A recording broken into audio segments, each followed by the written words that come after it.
Welcome to my YouTube channel. तो कैसे हैं आप सब। आज हम पढ़ेंगे CS504 सॉफ्टवेयर इंजीनियरिंग का लेक्चर नंबर 4। और पिछली सीरीज़ बहुत ही अच्छी जा रही है, सब बच्चों को समझ भी आ रही, कमेंट भी आ रहे हैं। जो चीज़ समझ नहीं आ रही वो मैं आपको साथ साथ गाइड भी कर रहा हूँ। तो नेक्स्ट लेक्चर नंबर 4 स्टार्ट करने से पहले अगर आप मेरे चैनल पे कोई स्टूडेंट न्यू आया तो इसको सब्सक्राइब लाजमी करें और बेल आइकन के बटन क्लिक कर दें ताकि आपको न्यू अपडेट्स मिलती रहे। आज के लेक्चर में हमने बात करनी है रिक्वायरमेंट्स इंजीनियरिंग के।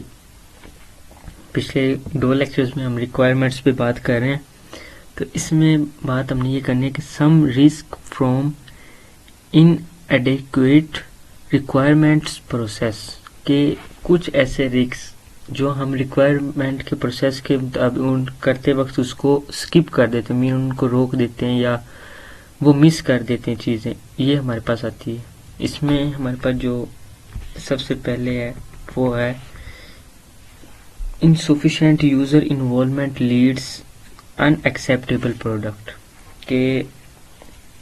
कुछ ऐसे प्रोडक्ट्स होते हैं, जैसे आपको एक एग्जांपल देके समझाता हूँ। आप किसी वेबसाइट पे गए, वहाँ पे आपने देखा कि प्रोडक्ट ये है लेकिन अंदर उन्होंने कुछ और ऐड किया हुआ है, जैसे insufficient user involvement leads unacceptable product, कि वो एक्सेप्टेबल प्रोडक्ट नहीं है, वो जो सोच रहा था वो नहीं है। तो ये रिक्वायरमेंट्स हमारे पास इसकी रोंग आ जाती है, मतलब इसमें रिस्क है। Creeping user requirements contribute to overruns and degrade product quality, के एक यूजर है उसकी रिक्वायरमेंट्स के मुताबिक वो नहीं है, उसका डिग्रेड प्रोडक्ट उसकी क्वालिटी, तो एक हमारे पास ये उसका रिस्क आ जाता है। यहाँ पे इन्होंने देखें दिया भी हुआ है कि requirements origins and comparative cost, coding design, मतलब इन सब की अलग अलग कॉस्ट है। जब हम एक कोई चीज़ डेवलप कर रहे होते हैं ना, तो कोडर की ये कॉस्ट होती है, डिज़ाइन की ये होती है, रिक्वायरमेंट्स की ये होती है और टेस्टिंग की इतनी ज़्यादा कॉस्ट होती है। नेक्स्ट हम मिस्टेक जो करते हैं, मतलब रिस्क की बात, वो है ambiguous requirements leads to ill spent time and rework, के हम उसके अंदर कोई मिस्टेक कर देते हैं तो फिर हमें दोबारा उसके अंदर टाइम लगाना पड़ता है और उसको रीवर्क करना पड़ता है। तो ये भी हमारे लिए एक रिस्क उसमें रिक्वायरमेंट्स की बात है। जैसे डिफरेंट वर्ड्स आ जाते हैं कि ambiguous means two different reads same products interrupt the requirement differently, कि प्रोडक्ट एक है लेकिन वर्ड उसके 2 हैं। क्या मतलब, पहले उन्होंने फेज में एक हमें एग्जांपल देकर समझाया है कि रुको मत जाने दो, रुको मत जाने दो। क्या कह रहे हैं, रुको मत जाने दो। सेकंड में हमें एग्जांपल दी, रुको मत जाने दो,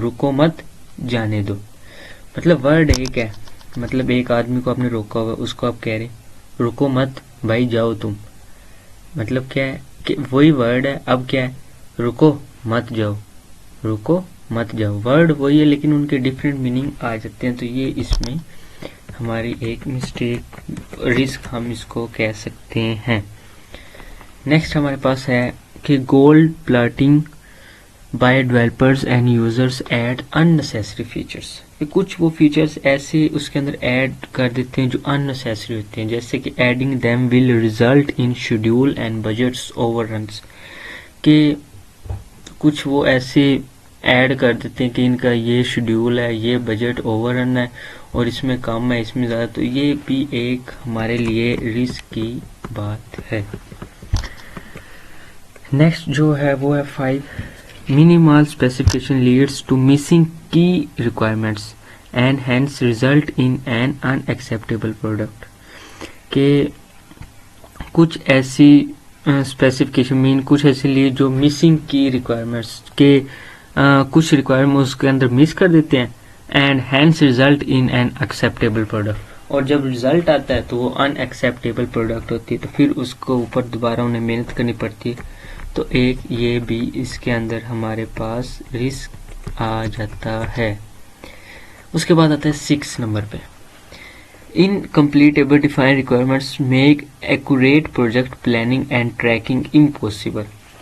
कि इनकम्प्लीटली, कि कभी कभार उसको इनकम्प्लीटली मीन कंप्लीट नहीं करते रिक्वायरमेंट्स को, मेक एक्यूरेट प्रोजेक्ट, उसको एक्यूरेट बनाने के लिए मीन उसकी प्लानिंग वगैरह कुछ नहीं करते और उसको शुरू कर देते काम को, एंड ट्रैकिंग इम्पॉसिबल, तो इस वजह से फिर ट्रैकिंग इम्पॉसिबल हो जाती है।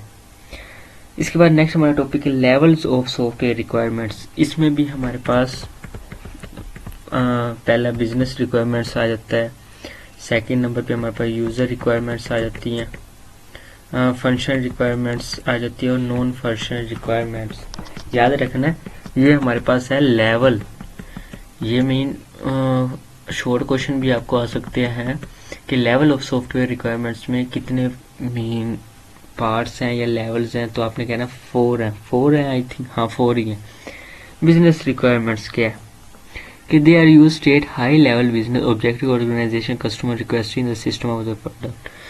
कि बिजनेस रिक्वायरमेंट अगर वो हाई लेवल पे जा रहा होगा तो आपके पास कस्टमर ज़्यादा आएंगे, उनकी रिक्वेस्टिंग आएगी, वो प्रोडक्ट ज़्यादा सेल होगा। तो ये हमारे पास लेवल, उसके लेवल बताए जा रहे हैं कि they are capture in document design the project vision and scope. कि हम उसको देखते हैं, उसके स्कोप को देखते हैं कि वो कितना ज़्यादा बढ़ रहा है। नेक्स्ट नंबर पे यूज़र रिक्वायरमेंट्स। यूज़र रिक्वायरमेंट्स क्या होती है? User requirements add further detail business requirements. कि वो चेक करता है कि इस बिजनेस रिक्वायरमेंट्स में क्या क्या चीज़ें ऐड है, क्या नहीं है। They are called user requirement because they are written from user and they focus user requirement describe task must accomplish in order to fill they are captured in the requirements defined document। कि user requirements में यही है कि user की क्या requirements है। कि आप अगर कोई वेबसाइट पे आप विजिट कर रहे हैं, कोई शॉपिफाई है, आप उसके अंदर कोई विजिट कर रहे हैं, तो यूज़र की जो रिक्वायरमेंट्स होते हैं ना वो हम इसके अंदर बता रहे हैं। Function requirements, The next level detail comes from what is called function। कि यूज़र की भी हम वो क्या करते हैं, यूज़र रिक्वायरमेंट्स भी मिला के और उसको मिला के बिजनेस को, फिर हमारे पास एक बनता है function requirements. The next level detail, जो अगले लेवल की डिटेल्स होती है, comes in the form what, क्या होती है, is called function requirements. Non function requirements इसके बिल्कुल ऑपोजिट है। They are use describe external system interface. कि उसके अंदर एक्सटर्नल क्या होता है, एक्सटर्नल में आपको उसका इंटरफेस कैसे नज़र आ रहा है, उसका डिज़ाइन, उसकी इम्प्लीमेंटेशन, उसकी क्वालिटी क्या है, उसकी परफॉर्मेंस क्या है, ये आपके पास सारी एक्सटर्नल होती है। ये नॉन फंक्शन रिक्वायरमेंट्स होती हैं। इसके बाद नेक्स्ट हमारे पास है, इसी तरह ये टॉपिक है और इनके अंदर जो ये कुछ टॉपिक्स आ जाते हैं। अब हमारे पास आते हैं स्टेक होल्डर्स। स्टेक होल्डर्स क्या होते हैं? स्टेक होल्डर्स के आपके पास कोई प्रोडक्ट है या कोई ऐसी चीज़ है जिसके अंदर कोई इन्वेस्टमेंट कर रहा है, तो ये आपके पास स्टेक होल्डर्स कहलाते हैं। Therefore ignoring the needs and any user class में रिजल्ट द सिस्टम फेलियर। कि इग्नोरिंग नीड्स, आप जो ज़रूरत है उनको इग्नोर करते ऑफ एनी यूज़र, कोई भी यूजर क्लास में result is system is failure. The top 2 reason highlighted है ये। The top 2 reasons of any project failure lack user input and incomplete requirements. कि वो स्टेक होल्डर्स, अभी तो मैंने आपको बताया है ना कि क्या चीज़ होती है। कोई अगर एक इन्वेस्टर है, कोई भी है, वो कोई भी प्रोडक्ट मीन किसी भी सॉफ्टवेयर या किसी भी चीज़ के अंदर पैसे लगा रहे हैं, तो वो हमारे पास स्टेक होल्डर्स है। तो यही बात कर रहे हैं, 2 रीज़न होती है प्रोजेक्ट को फेल होने के लिए। एक तो यूज़र जो इनपुट उसके अंदर दे रहा है वो इनकम्प्लीट रिक्वायरमेंट्स, मतलब उसकी रिक्वायरमेंट्स पूरी नहीं कर रहा है। एक तो ये वजह हो जाती है जिसकी वजह से वो लॉस में चला जाता है। अब हमारे पास एक सॉफ्टवेयर रिक्वायरमेंट्स है। सॉफ्टवेयर रिक्वायरमेंट्स में क्या है कि मैनेजमेंट, मार्केटिंग, जब तक एक सॉफ्टवेयर रिक्वायरमेंट ही नहीं होगी तो हम ये कुछ भी नहीं कर सकते, ना यूज़र, ना सिस्टम इंजीनियरिंग, ना हार्डवेयर इंजीनियरिंग, कुछ भी नहीं। तो इसके बाद रिक्वायरमेंट स्टेटमेंट कैरेक्टरिस्टिक्स उसकी खसूसियात क्या होती है रिक्वायरमेंट्स की। Mean complete, correct, feasible. मैं आपको पढ़ाऊंगा नहीं, वीडियो ज़्यादा लेंथी हो जा रही है, तो सिंपल आप समझ लें रिक्वायरमेंट्स क्या। कंप्लीट के रिक्वायरमेंट्स क्या होनी चाहिए, कंप्लीट होनी चाहिए, ये ना हो कि दरम्यान में इसको छोड़ दिए। करेक्ट होनी चाहिए, ये ना हो कि उसके अंदर कोई मिस्टेक की जाए। फिजिबल होनी चाहिए, ये ना हो कि उसके अंदर कोई लिमिटेशंस है या उसकी कैपेबिलिटीज़ है उनके अंदर कोई कमी की जाए। ये हमारे पास करेक्टरिस्टिक्स है। नेसेसरी मीन जो नेसेसरी इंफॉर्मेशन उसके अंदर सारी ऐड की जाए, अननेसेसरी इंफॉर्मेशन उसमें से निकाल दी जाए। प्रायोरिटाइज्ड के जो भी मीन उसके अंदर केस जो भी उसके अंदर यूज़ हो रहा है वो पार्टिसिपेट कर रहा है, जो प्रोडक्ट है जो हमने उसके अंदर रिलीज़ किया है उसकी कोई ना कोई प्रायोरिटी होनी चाहिए। इसके बाद नेक्स्ट है अनएम्बिगुअस, मतलब all the readers of requirement stage should be arrive at a single consist interruption, कि जो भी रीडर उसके अंदर रिक्वायरमेंट्स मीन चेक करता है, मीन देखता है, तो वो जो उसको एक्सेप्ट करता है, ये अनएम्बेरिशमेंट वेरीफाइएबल, कि जो हमने प्रोडक्ट बनाया है, जो वेबसाइट बनाई है, जो सॉफ्टवेयर बना रहे हैं, उसको वेरीफाई किया जाता है और फिर उसको टेस्ट किया जाता है और फिर उसको आगे पब्लिश किया जाता है। रिक्वायरमेंट स्पेसिफिकेशन कैरेक्टरिस्टिक कंप्लीट हमने देख लिया। No requirements and necessary information should be missing, की मतलब उसके अंदर कोई भी चीज़ मिसिंग ना की जाए। कंसिस्टेंस, और हमारे पास इसमें आ जाती है मॉडिफाइएबल, कि उसको मॉडिफाई किया जाए, ये ना हो कि नेक्स्ट टाइम आप उसके अंदर कोई चीज़ ऐड करनी हो तो वो चेंजिंग ही ना आए, तो इसीलिए मॉडिफाइएबल ज़रूरी है। ट्रेसेबल भी करना ज़रूरी है। One should be link each requirements, के उसको आप देख सकें, उसकी कोड उसकी टेस्टिंग कर सकें, ये हमारे पास ट्रेसेबल में आता है। Mixed level abstraction, it is important to recognition that all requirements, the requirement document are started at a uniform level of abstraction। तो उम्मीद करता हूँ आपको लेक्चर नंबर 4 की कंप्लीट समझ आई होगी।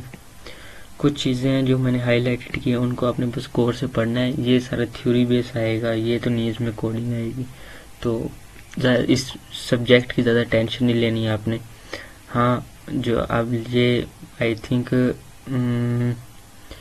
सेमेस्टर नंबर 4 का लेक्चर है, तो इसमें हमारे पास बुक भी होती है CS 301 आई थिंक, तो उसमें कोडिंग आप उसको ज़्यादा फोकस देना, इस पे कम ही अपना ध्यान रखना। तो उम्मीद करता हूँ आपको लेक्चर समझ आई होगी। मिलते हैं इंशाल्लाह नेक्स्ट लेक्चर में। टेक केयर, अल्लाह हाफिज़।